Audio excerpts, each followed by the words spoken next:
chronic. And acute by definition is what? Less than 3 weeks, and chronic is more than 3 weeks. The second thing, when you put them on your slit lamp, make up your mind. What is this?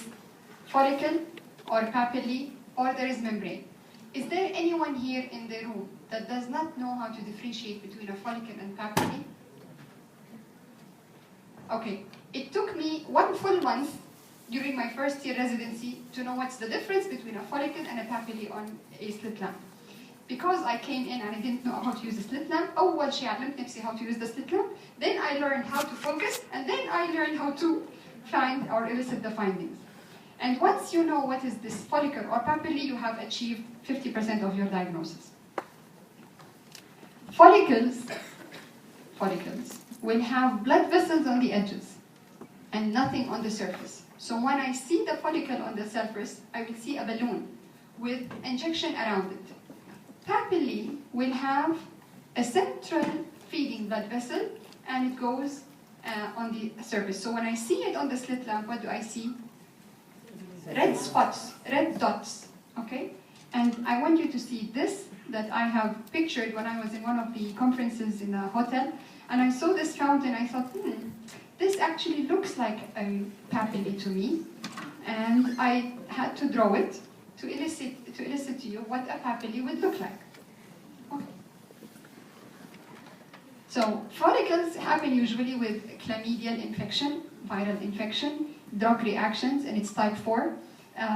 It has also with molluscum and HSV.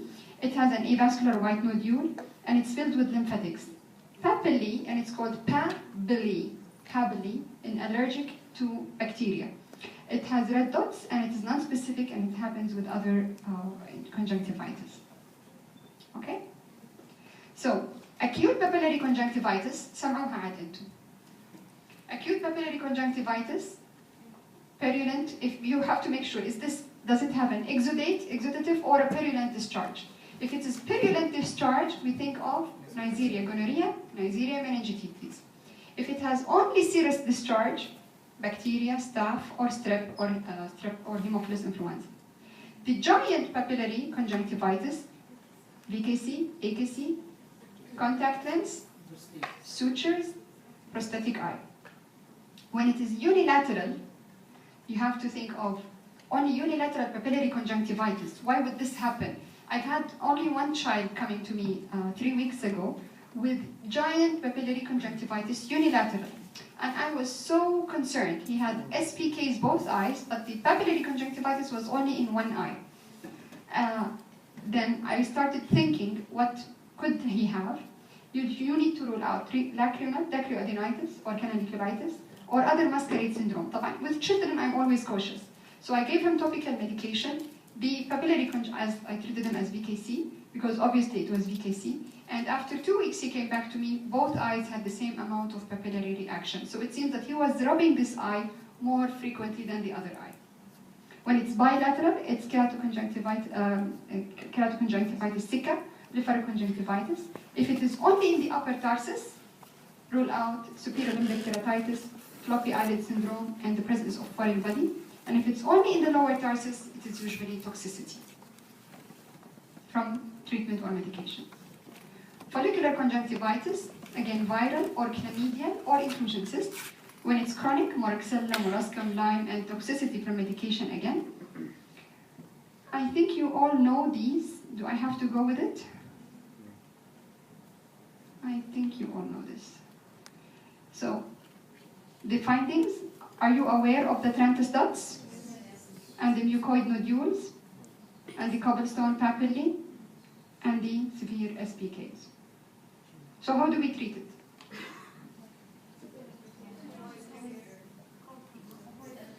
Avoid allergen. What will you tell the parents? I have a daughter with allergy. I'm coming to you, and my daughter keeps rubbing her eyes. What do I do? Change bed sheets. I have to stop rubbing. How do I stop her from rubbing? She's a child. Cold lubricants. What other triggers I have in my environment? Like carpet. Carpet, stuffed animal toys, Animals. Animals. And animals include birds, pets, and anything that walks other than human beings. Okay? Even cockroaches, okay, are all considered to be allergens. What else? Outdoor playground, sand. Plants, especially if they have dust, yes? And their clothes. Dr. mentioned here that you have to change the bed sheets. There are bed sheets that have anti-dust mite bed sheets. And often mothers will not recognize this, but they have to wash the whole pillow. It's not only the covette or the pillowcase. You need to wash the whole thing. Okay? So what is the mucoid play? It is actually no white spot like a tratus dot. You don't see a white spot. You just see an inflamed, like a follicle on the. It's just like a papilla. Sorry, like a papilla on the nimbus. This is how it looks like. Yes, yes, yes. But it does not have a whitish spot. This is what you see in limbal VKC. So we have two types, AKC and VKC. AKC is the most severe. It has systemic association and atopy and significant side effects. All of them, AKC, VKC, and seasonal, must be screened for corneal ectasia. Only last year when I came here to KKH, I had a patient referred to me as keratoconus after being treated for VKC with steroids, developed steroid-induced glaucoma, and developed cataract. The glaucoma surgeon did his cataract surgery without screening him for keratoconus. I don't know how on earth he did the IOL calculation, and he came back to me with advanced cone. They discovered that he has keratoconus only after the cataract surgery, when they figured out that there is no improvement in visual acuity. So every child comes to your pediatric physician, tell them please do a serial pentacount. It is very, very, very helpful to diagnose it early. What happens with these kids is the more they rub, the more histamine is released. And histamine is known to cause corneal elasticity. It prevents corneal stiffening. All patients with allergy have rubbery skin. If you notice, they have rubbery skin and they have this increased elastin production. So they are prone to develop ectasia from excessive rubbing. How do we treat them? As you mentioned, this is the environmental control, and then the lubricants. Lubricants should be placed in refrigerator, should be chilled. All lubricants can be preservative-free. All anti-allergens are to be used preservative-free. Olopat minims, Zadatin minims, and Refresh Plus or any other medication. The regimen I use, I'll tell you my regimen. I use Celluvisc, QID, and I use Cationorm. This is another lubricant that uses cations and minerals to enter to the eye. And I use Protopic. Protopic, this is an off-label use for VKC, especially if you have a chilled ulcer. The Protopic 0.03% tacrolimus eye ointment is present in the market as a, for what? Actually, it's for vitiligo. It treats vitiligo. So they use it on the skin, and I tell the patient, if you read it, it's written do not use in the eye, but please put it in your eye once a day, it's okay. There are reports that it can cause what? Cancer. OSSN. Okay? So you need to watch the patient closely. Just don't give them the treatment and go away. You need to watch for OSSN in the future. The other medication is cyclosporin A. I personally like to use 1%. Some physicians are using Restasis, that is 0.05%, and I'm not sure of its effectiveness or not. Again, if I have a child that cannot go and come many times, I can use supratarsal steroid, 40 milligrams. I only use half the dose. So I bring the tuberculin syringe. I don't put the whole ml, I put half the dose for the supratarsal. I'm sure a few of you have attended this with me. We elevate the tarsal, the upper lid, we roll it until I finish the tarsal plate anatomy, and I reach to the soft lid area, and that's where I inject my steroid.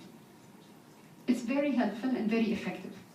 Now, atopy can cause chronic itching, sleep disturbance, psychosocial impact, because they have a lot of food allergies, they cannot finish a task, they cannot sleep well, they go into depression and sometimes psychosis. Patients with atopy are patients who are suffering. So it is not only you who should treat this patient, you should go to an immunologist. And what do they give them there? This loratadine, and they can give them also oral cyclosporine. So don't hesitate to prescribe it to your patients because you're going to make their life better. Membranous conjunctivitis. We need to know if this is acute or chronic. An acute membranous conjunctivitis نعرف يا pseudomembrane يا true membrane. And to me والله ما شفت ولا pseudomembrane. كل الممبرينات اللي أشوفها bleed. So by the book, the pseudomembrane does not bleed. I should say they does not bleed as much as a true membrane because they eventually all bleed. And peeling it, putting steroids is the treatment of choice. Plenty of steroids. Every day the patient should come to you to peel it. And if in case we need it, we can use what? Symphosphorin ring if in case the patient had something chronic, and we will see in the future. The chronic ligneous conjunctivitis, ligneous means woody. And I read a lot about this to understand this, and this was to me a mystery, I haven't seen it before. So it happens in young females. The patient can present to you like this, unknown why her eye is dropping, and it is inflamed. Once you flip it, you can see the thick secretions. You try to remove it, she's fine, she's happy, you give steroids, you give lubricants, and after a few weeks she comes back to you with another thicker membrane. So this is why they call it woody. It is usually, this material is rich in fibrin because they have plasminogen deficiency, okay? And there are two types of plasminogen deficiency, that is hypoplasminogenemia and dysplasminogenemia. Hypoplasminogenemia is the one that comes with ligneous conjunctivitis. Dysplasminogenemia does not come with ligneous because there is already plasminogen, but it's not functioning completely well. But this small amount of plasminogen is sufficient to keep the eye okay. It affects both mouth, ear, nasopharynx, respiratory tract, and the patient can come to you with dysphagia. If you remove it, it will bleed. And what is the trigger? We know it could be trauma or previous infection. But how do we treat it? Now, you have to give cyclosporin A, topical, 1%, because this stops the cascade. And plasminogen substitutes, either IV or topical, fresh frozen plasma. And the very interesting thing was to me is the oral contraceptive drugs. Yeah. OCPs can increase the level of plasminogen in the blood level. The other category is the cicatrizing conjunctivitis, and this happens in pemphigoid, Stevens-Johnson, alkali burn, and trachoma. Now, do you know the difference between Stevens-Johnson, toxic epidermal necrolysis, and erythema multiforme? كم واحد يعرف الفرق قبل ما نتكلم؟ كم واحد يعرف الفرق؟ دكتورة؟ واحد؟ عادي. ترى أنا اليوم تعلمتها كويس. Okay, so do you want to tell us, دكتورة ديما? Okay. صح, that's one difference. And the second difference is the trigger. The trigger. Now, erythema multiforme in pink is triggered by HSV, herpes simplex virus. Stevens-Johnson and toxic epidermal necrosis are triggered by drugs. Okay? Had a main difference. And the second difference is the amount of body. Stevens-Johnson is the milder form of 10. Stevens-Johnson, when there is only less than 10% of the body is involved. 10 when it is more than 30%. ولا تسألوني بين 10 و 30 إيش. I don't know, but it's probably a severe form of Stevens-Johnson. Okay? And erythema multiforme happens from HSV. There is minor and major. If it's minor, it's only involving the palm and the feet. And it's major when it has palm and feet and one of the mucosal surfaces. Why do we have to know this? Why? Because it is a fatal disease and a blinding disease. You here in Kekesh will never see it. But out there in military hospital, National Guard hospital, security forces hospital, we see it it's not uncommon to see. And that's where your role to play. So, واضحة الصورة هذه خلاص?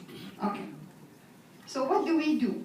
First of all, طبعا أنا هتكلم بس عن الأكيوت treatment لأنه الchronic treatment is a very long talk هنوصل فيه للstem cells وما راح نخلص. So every day when your patient you are consulted for a patient in the emergency room, go and do this ocular hygiene. Daily cleaning and frequent preservative-free lubricants. I think this is quite obvious, but unfortunately the nurses do not know this. They do not know that they have to remove the dirt from the eye. The more there is virulent secretions, the more bacteria can live and the more infection can get into the eye. Amniotic membrane, and don't hesitate to do this as soon as possible. Once your patient is fit to go for GA, take him for amniotic membrane. And the way technique we do the amniotic membrane is, please invert the lid, put the amniotic membrane on the lids, suture it to the tarsal plate, suture it to the fornix, suture it to the cornea, bring it back on the cornea, and then inferior fornix and lower tarsal plate. So what you have when the patient closes his eye, amniotic membrane on each other. You don't have any raw surface. This will prevent what? Symplepharon. What will you put along with that? A symplepharon ring. If you don't have amniotic membrane, if you can't take your patient to OR, if you don't have the facility, you can put a Procera. Okay? And this, trust me, who knows Islam? The boy here. You've seen Islam. صح؟ طبعا Islam has أنت كمان. Islam is a classical case of untreated. And his father is what? Do you know what is the specialty of his father? His father is a dermatologist. And he has lost both eyes because of Steven Johnson syndrome. Do we give systemic steroids? Do we give systemic cyclosporin A? Do we give vitamin C, doxycycline? I do. In the text, it says it's controversial, but I myself would go ahead and give all of these. Ocular cicatricium pemphigoid. This drawing here shows you that one of the ways of measuring the pemphigoid is using a ruler, and this is a different classification, but it's not too popular. They measure in 3 aspects: central, medial, and lateral, as the patient is looking upright, up left, and up in the center, to check for progression of pemphigoid. This is an autoimmune disorder. It's a subtype of mucous membrane pemphigoid. It happens at the age of 65. Females are 2 times more affected than males. It's a benign, slowly growing disease. It can take 30 to 50 years before it blinds a patient. So if you were lucky to see one patient in the beginning of your career and follow him up as you retire together, you will see how devastating disease this can be.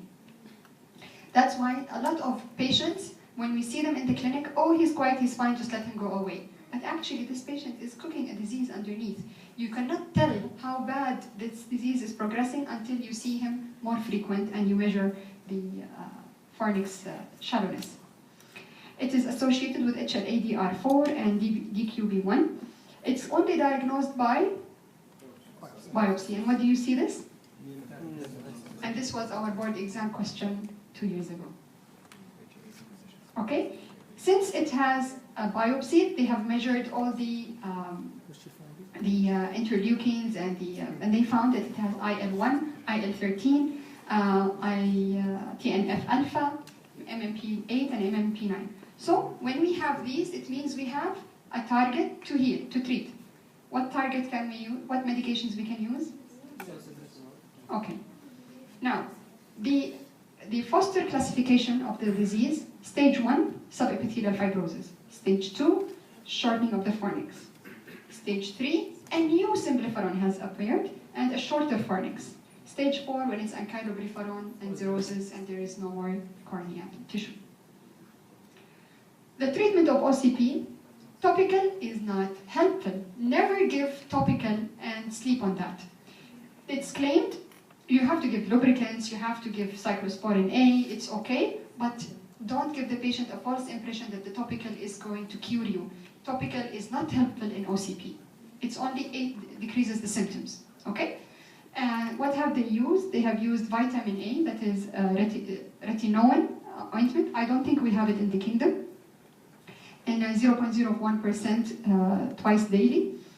They use doxycycline also to treat the blepharitis and the erythromycin ointment. Systemic treatment, we start, this is Dr. Foster's regimen. Prednisolone, 1 milligram per kilogram, not more than 12 weeks. Cyclophosphamide after screening the patient for 6 months. methotrexate can be added. Dapsone, مع إنه إحنا the very first thing you think of when you say OCP على طول نقول Dapsone. Dapsone is not the first line of treatment. Dapsone has hemolytic G6PD, and even if patient does not have G6PD, they can still develop hemolysis. So it's a very dangerous drug, and we don't give it unless there is no other choice. You can combine Imuran and anti-TNF, infliximab or etanercept or betoxifilline to halt the disease. ما أدري عن الهيوميرا, but probably it will be also help. طيب, you know about chemical burns. Do you need me to talk about it? ولا عارفينها? I think you all know about it, صح? Anyway, this is a table for the common acids, and that's another table for the common alkaline. And I borrowed this from my previous lecture, which I'm sure you all have. And you know this? Sidrat eye wash and the cascade, how to stop it.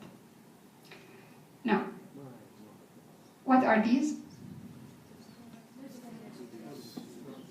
Okay, so you see redness in the sclera, and some say scleritis, some say episcleritis. How can I know? History. History, ايش فيه history? Number one. Okay, what's the difference in pain between episcleritis and scleritis? Severe pain. Okay, so episcleritis will have mild discomfort, foreign body sensation, dryness, burning, while scleritis, severe pain. The patient cannot sleep, or it wakes the patient up. Excellent. Fine. So episcleritis, it's a common benign disease. Patient does not have any systemic association, although in the literature you will find some patients with rheumatoid arthritis or Wegener's granulomatosis can present with episcleritis. Okay. The nodular is the less common, longer to resolve. The nodular moves separately from the sclera and the conjunctiva, and it's tender. It does not stain, but it blanches with phenylephrine, while scleritis will not blanch. Do we need to investigate? I usually don't, unless I'm not sure if this is a scleritis or episcleritis. Just need to reassure the patient. The patient will come to you every 2 or 3 months with the same problem. Okay? So after a 3rd or 4th visit, I usually investigate them to let them relax. حتى لو أنا يعني مطمئنة, I will let them relax. Topical steroid and systemic non-steroidal. The best we have used was Daflon. Daflon effervescent tablets. You can use 1 tablet twice a day. Brufen, 400 milligrams, also TID, or 600 BID are also helpful. But you need to monitor what? Renal function. Yes. This is what? Non-necrotizing scleritis. Non-necrotizing scleritis, you will see the inflammation and the injection, and if you put phenylephrine, it will reduce, but it will not disappear. Okay? It does not blanch. It has 50% association with كلهم. Rheumatoid arthritis, Wegener, SLE, polyarthritis nodosa, relapsing polychondritis, and you need to rule out the infectious etiologies like TB and syphilis. It is 50% bilateral. It happens in middle-aged women, relatively benign and no progression to necrosis. The nodular is the more serious than the diffuse and cannot be moved over the sclera. How do I confirm my diagnosis? With B scan. What do I see?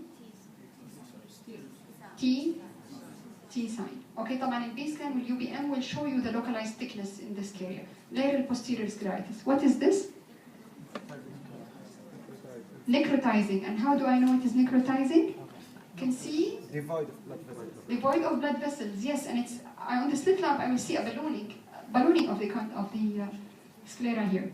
Okay, and this one here, what do we call it? إيش معنى Malaysia?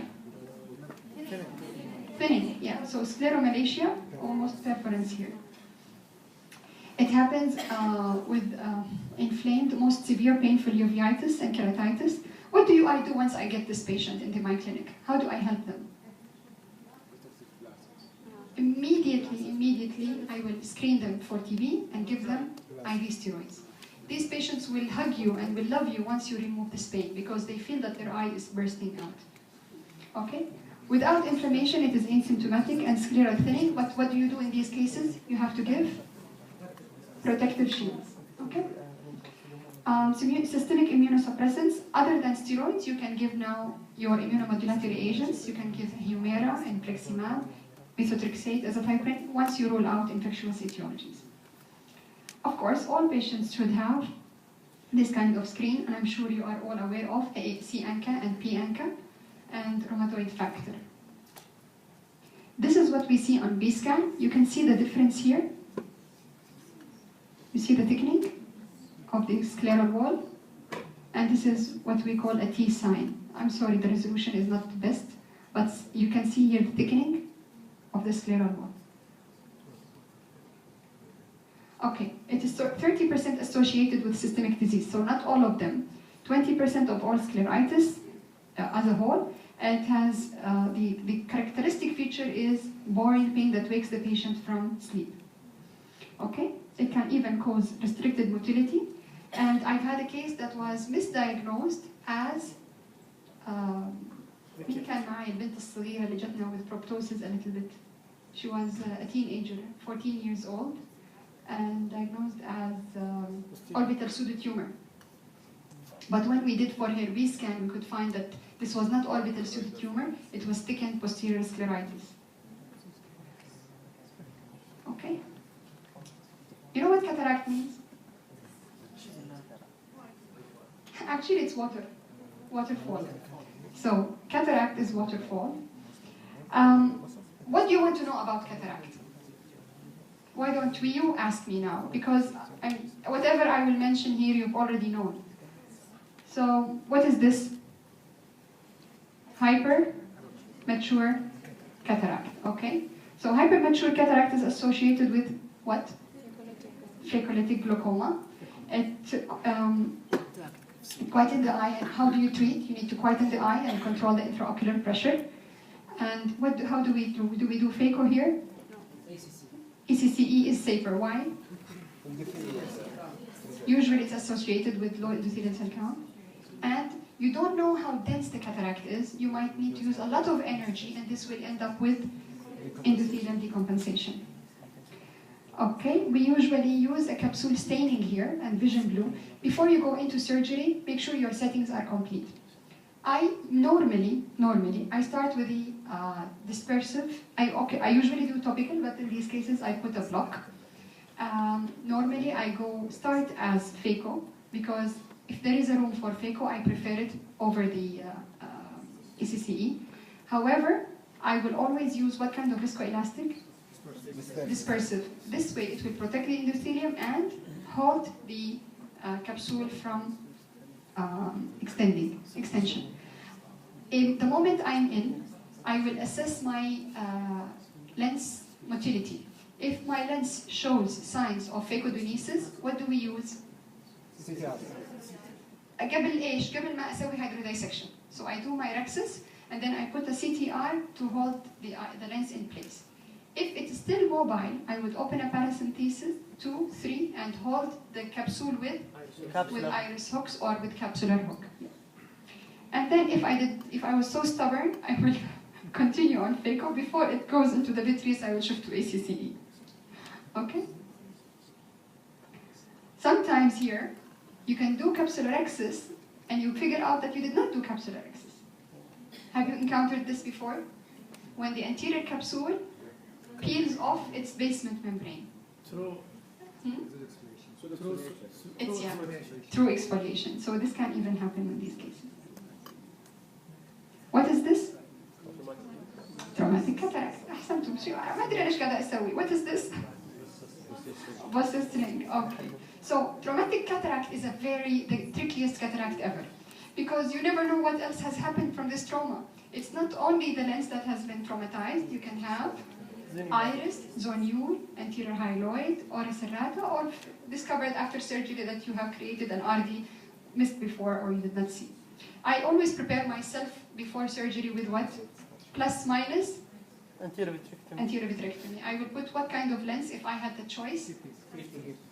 Multi-piece lens. Always multi-piece lens in cases of traumatic cataract. Even if you have a good bag, it's better to put a multi-piece lens. After your surgery and turbulence, you never know how much the zonules can tolerate. So put a multi-piece lens in to be in the safe side. ولا إيش رأيك يا شاكر؟ Yes. Okay. شادي. طيب. Okay. هذه الصورة مو حلوة مرة. But if I tell you that this is the cornea and this is the anterior lens, what is this? Thank you. This is a polar cataract. And I'm sure, what do I have to avoid in polar cataract? So how do you do it?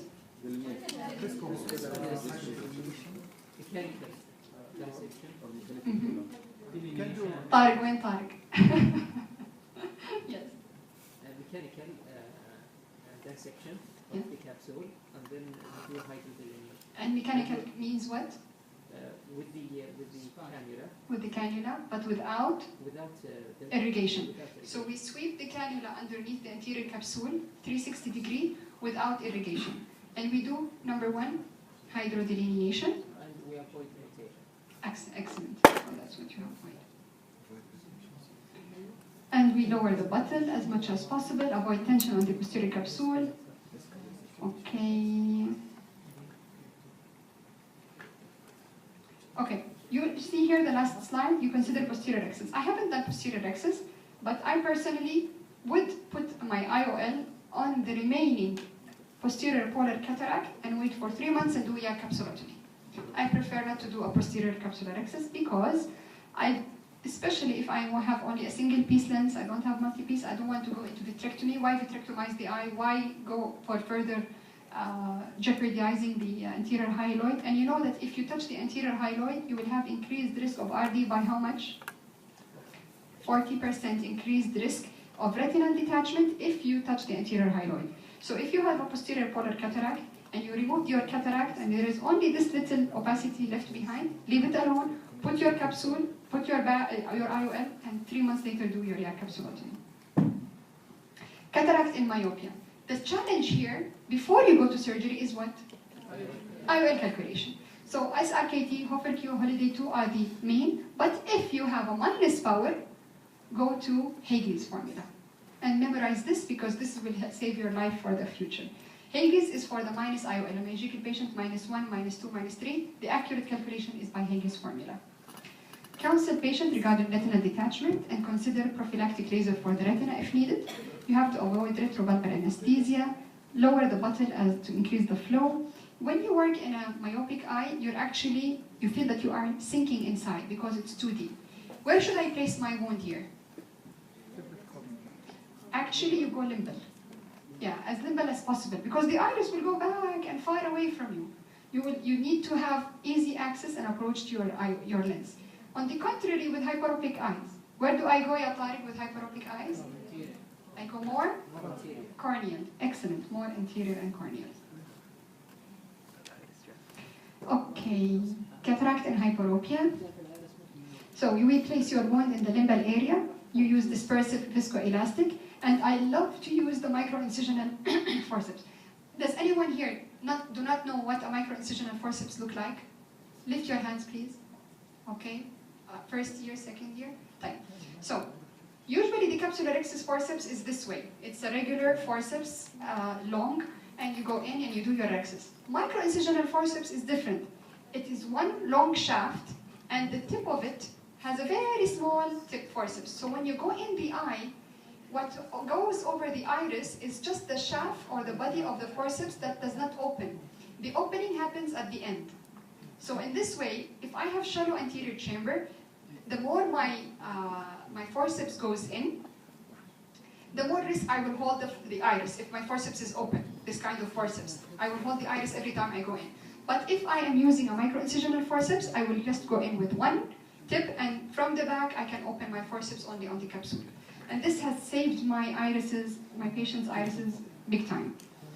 What can we use? We use a Hofer Q or Haig's formula. Hofer Q and Haig's formula will give you a little bit myopia, which is desired in hyperopic patients. If you use SRKT, it will give you hypermetropic results. Cataract in uveitis. When do I operate? 3 months quiet. Okay? The patient has to be 3 months quiet. Whether you give intraregional steroids, whether you give systemic steroids, the patient has to be quiet. 1 day before surgery, what will you give? IV methylprednisolone. And after the surgery, you will go back to his previous medications. Okay? Okay, well, I don't use silicone IOL. I don't think anyone uses it, but I use a multi-piece IOL all the time. Oftentimes, when you have cataract with uveitis, you need to do synecholysis, you need to reconstruct some items, you need to remove the iris adhesions from the cornea. And now, one key point here. If a patient comes to you with high IOP and cataract, and she is quiet, but her IOP is high, she is on 3 medications, and you want to do the cataract, take this from me, and I learned it the hard way. Do not do glaucoma surgery. At least not on the first session, not together. Either them or you. Okay? Never do them together in the same setting in uveitis cases. You will end up with phthisis, ciliary body dialysis, and the eye will be lost. Who knows Safiya, my patient? كم واحد فيكم شاف Safiya? None? Okay. So Safiya is a lady who came from Mecca, and her husband has a very nice talent. That is, he goes around the hospital everywhere and he makes massage for all these patients on people. I don't know what talent he has, يعتبر نفسه إنه موهوب, but he is loved by all the people in the hospital because of his talent. So Safiya came to me diagnosed as granulomatous anterior uveitis, both eyes, and she was only hand motion bilateral. I diagnosed her as VKH. She was classic VKH. You can see the sunset glow, you can see the iris, everything there is, but it's a very neglected case. She did give me history of tuberculosis and family history of tuberculosis, and she was treated for that. Of course, I screened her, I admitted her, and everything went fine. I managed to control her uveitis. Time came to do the surgery. So I did her right eye. I only did phaco. And I left her for my colleagues to do the second eye because I was going on leave. She insisted to do it when I'm not around because she was traveling, and they did combined cataract and glaucoma surgery. Now she lost this eye. Why? Because I don't know the reason of having high IOP. Actually, the sign of having high IOP means that this eye is vital. صح ولا لا? This ciliary body is producing. So if you have this, as a rule of thumb, don't go and do combined surgery. حتى لو المريض ينط ما يحط, don't go and do combined surgery. Okay? Once at a time. Okay. I think we are about to finish. Yeah, you know what's this? ما هي حلوة الصورة. But this is the guttata, if you can see it. And how do we diagnose it? أول شيء by slit lamp, doctor. If you will take by أول شيء slit lamp. Okay? And you will see these pouches behind the cornea. And it can, what risk it carries here? Okay, so what if you had choice of surgery, what would you do? What would you do? Do the count first. It's still more than. يعني ECCE ولا فيكو؟ مين نط اللي دايزك؟ مين اللي نط للدايزك؟ شاكر مستعجل. Yeah. So you do first لا تستبق الأحداث. If the patient's corneal thickness is reasonable and there isn't significant edema, the patient is only there is significant cataract, go ahead and do cataract only. Don't do DASIK. Observe, and you can do DASIK. You can do phaco with discovisc or ECCE. DMEC and DASIK are good surgeries, but they need compliance of patient. Patient should lie back on his flat for a few days with the air bubble pushing. The patient should be able to go and come to you many times for rebubbling and follow up. So it is not the best for a patient who is 90 years old on a wheelchair. Okay? So I know this is the option that every ideal ophthalmologist would like, but دائما حتى في الاختبارات خلي جوابكم it depends on the patient. Okay? This means that you understand that you are treating the patient, not the eye.